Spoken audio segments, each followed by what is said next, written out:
সীমান্ত এলাকায় অভিযান চালিয়ে বড় সাফল্য পেল বিএসএফ বাহিনী। সোনা পাচারের ছক বানচাল করে এক অভিযুক্তকে পাকড়াও করেছেন সীমান্ত রক্ষী বাহিনীর জওয়ানরা।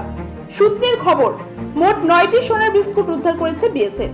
ধৃত যুবকের নাম জিন্নাত আলী মণ্ডল, বয়স 21। অভিযুক্তকে পুলিশের হাতে তুলে দেওয়ার প্রক্রিয়া শুরু হয়েছে। জানা গেছে, গোপন সূত্রে বিএসএফ এর কাছে খবর আসে এক যুবক পাচারের উদ্দেশ্যে 9টি সোনার বিস্কুট নিয়ে যাচ্ছে।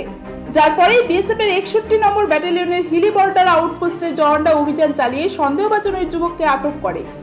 তার কাছ থেকে উদ্ধার হয় 9টি সোনার বিস্কুট। উদ্ধার হওয়া 9টি সোনার বিস্কুটের ওজন 1039.440 গ্রাম, যার আনুমানিক বাজার মূল্য প্রায় 75.5 লক্ষ টাকা। ঘটনার প্রাথমিক তদন্তে বিএসএফ কর্তৃপক্ষের দাবি, সোনার বিস্কুটগুলি বাংলাদেশ থেকে ভারতে পাচারের চেষ্টা করা হচ্ছিল, যার খবর গোপন সূত্রে চলে আসে বিএসএফ এর কাছে।